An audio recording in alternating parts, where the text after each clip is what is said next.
చూస్తున్నారు కదా మొత్తానికి ఏదైతే డిఎస్సి పోస్టులు పెంచాలో అదే 3 నెలల సమయం ఇవ్వాలని మెగా డిఎస్సి ప్రకటించాలని అలాగే గ్రూప్ 2 గ్రూప్ 3కి సంబంధించి కూడా పోస్టులు పెంచి ఏదైతే గ్రూప్ 2 పోస్టులు ఉన్నాయో అవి డిసెంబర్లో నిర్వహించాలని చెప్పేసి సార్ చెప్పండి. ఇందాక మీరు చాలా ఆవేదనగా మీ తమ్ముడికి మ్యారేజ్ అయింది మీకు అవ్వలేదు అని చెప్పేసి మీరు చాలా ఆవేదనకు గురవుతున్నారు. సో మీ ప్రధానంగా మీ డిమాండ్స్ ఏంటి, మీరు ఏం చెప్పాలనుకుంటున్నారు? నిజం అంటేనండి మా తమ్ముడి నేను ఎంగేజ్మెంట్ కూడా పోలేదండి. ఎందుకంటే ఇన్ని రోజుల నుంచి చదువుతున్నారు మీరు, ఎందుకు ఏమనంటే ఇజ్జాబ్ అవుతుందండి. ముఖం చాటేసిన పరిస్థితి అంటే ఇళ్ళలో కానీ పెళ్ళిళ్ళలో కానీ ఫంక్షన్లో కానీ పెడితే ముఖం చాటేసే పరిస్థితి. ఎందుకంటే గత బీఆర్ఎస్ పాలనలో మేము అన్యాయమైనాం. వాళ్ళు అన్యాయమైనని చెప్పేసి ఏం చేస్తున్నారంటే ఇప్పుడు ఈ ప్రభుత్వం కూడా మీరు అదే ధోరణితో ఆలోచించే మేము నిజంగా అన్యాయం అవుతున్నామండి. ఇప్పుడు ఈ ప్లకార్డులు పట్టుకొని ఇంకా ఎన్ని రోజులండి రోడ్ల మీదకి లైబ్రరీలో మేము ధర్నా చేయాలండి. కాబట్టి మేము వేడుకునేది ఒకటే, గత ప్రభుత్వం చేసినటువంటి తప్పిదాలను మీరు చెయ్యకండి. ఇప్పటికే చాలా గ్రౌండ్ లెవెల్లో వ్యతిరేకత ఉన్నది. ఈ వ్యతిరేకత రాకముందే ఇంకా ఎక్కువ కాకముందే స్థానిక సంస్థల ఎలక్షన్ మీద ప్రభావం పడకముందే మా గ్రూప్ 2 గ్రూప్ 3 పోస్టులను పెంచి ఈ గ్రూప్ 2 ఎగ్జామ్ని ఆగస్టులో కాకుండా డిసెంబర్లో నిర్వహిస్తే మా అందరికీ న్యాయం జరుగుతుంది. ఎందుకంటే గ్రూప్ 1లో అడగక ముందే పోస్టులు పెంచారండి, డిఎస్సిలో పెంచారండి. కానీ గ్రూప్ 2 అభ్యర్థులు ఏం పాపం చేశారండి? ఇక్కడ వీళ్ళు ఏం చేశారండి? ఈ ప్రభుత్వం ఏర్పడడానికి భాగస్వాములైనటువంటి మెయిన్ ఈ గ్రూప్ 2 అభ్యర్థులు అండి. అలాంటిది ఈ రేవంత్ రెడ్డి గారు కూడా ప్రతి వేదికల మీద నిరుద్యోగుల వల్లనే మా కాంగ్రెస్ ప్రభుత్వం ఏర్పాటైంది.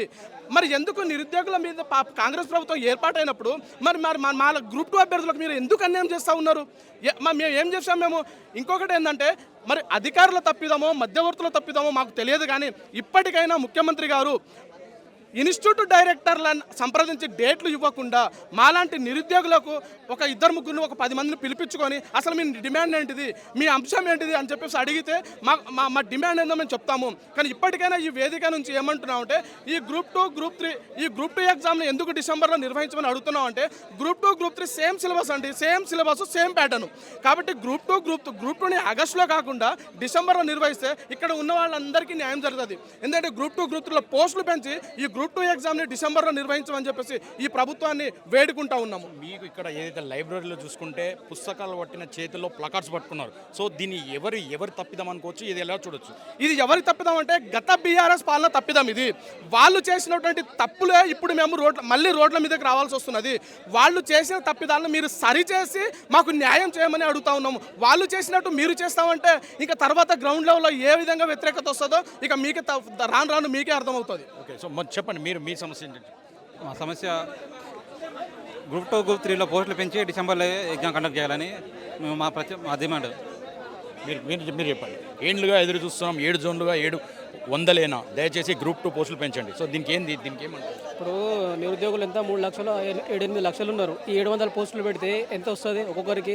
జోన్ వైజ్ చూసుకుంటే కేటగిరీ వైజ్ చూస్తే ఒక్కటి పోస్ట్ కూడా దీనికి ప్రిపేర్ అయ్యేందుకు ఇప్పుడు నుంచి 2019-20 నుంచి ప్రిపేర్ అవుతున్నాం. ఇప్పటివరకు ఒక పోస్టు కూడా లేదు. అట్లాంటిది మాకు పోస్టులు పెంచితే మరి మీ ఇంట్లోకి మన ఇస్తురా వీళ్ళు? పోస్టులు పెంచే మన అవుతుందా? వీళ్ళకి ఒక్కరు కూడా రెస్పాన్స్ అయితే లేరు. 80 సంవత్సరాల్లో కోదడానికి 10 మీద అంత ఆశ ఉంటే మాకు ఇంకా భవిష్యత్తు ఉన్నది, 40 సంవత్సరాల భవిష్యత్తు ఉన్నది. మాకు లేదు ఆశ జాబ్ల మీద. ఒక్కరు కూడా రెస్పాన్స్ అయితే లేదు. కనీసం అవగాహన ఉండాలి కదా వీళ్ళకి. పోస్టులు పెంచబడి ఇలా ఇంట్లో నుంచి ఏదో చేస్తున్నట్టు వీళ్ళు ఒక్కరు రెస్పాన్స్ కూడా అయితే లేరు. కనీసం నిరాణ దీక్ష చేస్తున్నా కూడా ఒక్కరు కూడా రెస్పాన్స్ అయితే లేరు. కనీసం అవగాహన లేని ప్రభుత్వం ఏర్పడ్డది. ఇప్పుడు అనవసరంగా గెలిపించడం అనిపిస్తున్నది వీళ్ళకి. ఓకే, సో మొత్తానికి చూశారు కదా ఇక్కడ మొత్తం ఏదైతే సెంట్రల్ లైబ్రరీలో పుస్తకాలు పట్టిన చేతుల్లో ప్లకార్డ్స్ ఉన్నాయి. అంటే దేనికేనంటే ప్రభుత్వాన్ని తప్పని ప్రభుత్వాన్ని తప్పుదా అని చెప్పి వీళ్ళంతా స్టూడెంట్స్ ఇక్కడ నిరసనకు దిగారు. సో ఏదైతే గ్రూప్ 2కి సంబంధించి గ్రూప్ 3కి సంబంధించి ఆ రెండింటి మధ్యలో గ్యాప్ ఇచ్చి ఎగ్జామ్ పెట్టాలి, అలాగే గ్రూప్ 2 పోస్టులు పెంచాలని చెప్పేసి చాలామంది ఇక్కడ విద్యార్థులు చెప్తున్నారు. సో మరికొంతమంది విద్యార్థులు కూడా ఇక్కడ ఉన్నారు, మనం వాళ్ళని అడిగి తెలుసుకుందాం. బ్రదర్ చెప్పండి, మీ ప్రధానమైన సమస్య ఏంటి?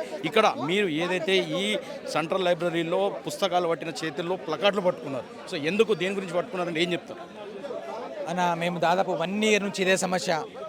1 ఇయర్ నుంచి ఏదో జరుగుతుంది, మా ఆశలు నెరవేరుస్తుంది, మాకు అనుకూలంగా నిర్ణయాలు తీసుకుంటుంది ప్రభుత్వం అని చెప్పేసి ఈ యొక్క కాంగ్రెస్ పార్టీ కోసము కాళ్లకు బల్పాలు కట్టుకొని ఊరూర బస్సు యాత్ర చేసి, నేను స్వయంగా తెలంగాణ బస్సు నిరుద్యోగ చైతన్య యాత్రకి నేను టీం లీడర్ని ఇన్ఛార్జ్ని.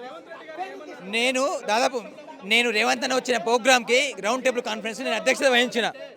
ఇదే రేవంత్ అన్న మాకు ఎంత హామీ ఇచ్చిందంటే మీకు అన్ని పరీక్షలు రాసుకునే వెసులుబాటు కల్పిస్తాము, పోస్టులు పెంచుకుని ఎగ్జామ్ పరీక్షలు రాసుకుందాము, ఈ యొక్క ప్రభుత్వాన్ని బీఆర్ఎస్ ప్రభుత్వాన్ని బొందబెట్టండి అని చెప్పేసి రేవంత్ అన్న మాటలు విని మేము కాంగ్రెస్ పార్టీ కార్యకర్తల కంటే ఎక్కువ పనిచేసిన వాళ్ళమన్నా. కానీ ఈరోజు బీఆర్ఎస్ ప్రభుత్వంలో ఎలాంటి పరిస్థితి ఎదుర్కొన్నామో ఆ ఎదుర్కొని 10,000 మంది బయటకు వచ్చే పరిస్థితి వచ్చిందో ఇప్పుడు అదే పరిస్థితి దాపురించిందన్న. కానీ మా ఇష్యూని గవర్నమెంట్ కన్సిడర్ చేస్తలేదు. దానికోసమే ఈ ఆందోళన చేపడుతున్నామన్నా. ఓకే, సో మొత్తానికి చూశారు కదా. సో వాళ్ళకున్న సమస్యలు ఏదైతే ప్రభుత్వానికి దృష్టికి వెళ్ళాలని చెప్పేసి ఇక్కడ లైబ్రరీలో గ్రూప్ 2 గ్రూప్ 3 పోస్టులు పెంచిన ప్లకార్డులతో నిలబడుతున్నటువంటి పరిస్థితి.